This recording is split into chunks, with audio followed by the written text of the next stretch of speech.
Noćas ne mogu da zaspim, pred oči dolaziš mi i samo lepog se sećam, ružno sve zaboravim.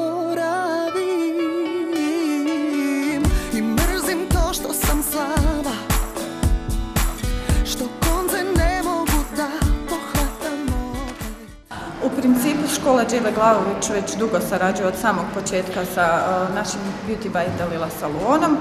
Mi smo već imali priliku da gostujemo u školi u Sarajevu, ovo je prvi put da smo u Visokom. U principu radi se o tome da upućujemo ove mlade manekene, čak i veću grupu, za stvari koje će im u budućnosti koristiti, od toga kako da se ponašaju na samoj revi, do toga kako da rade reklamne kampanje, editorijale i sve drugo za što oni će u budućnosti biti naravno angažirani. U principu vrlo brzo ćemo imati prvu reviju sa ekipom iz Visokog, krajem idućeg mjeseca, ako sam dobro zapamtila, tako da će to biti u suštini prvo njihovo praktično iskustvo sa dijelom o kojim im pričam ja.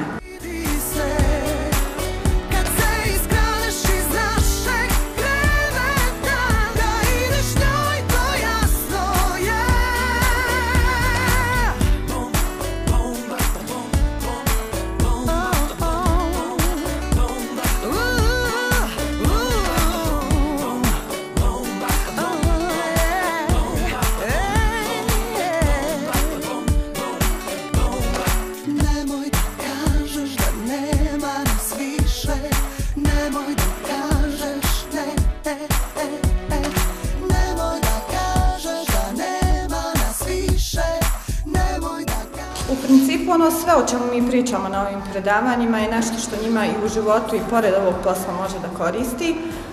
Od toga da sami izaberu od proizvoda samih do intenziteta, da znaju ocijeniti kako da se šminkaju kada se bave, kada su na snimanju nekom ili kako u svakodnevnoj prilici da izaberu outfit i da uklope samu šminku u to sve.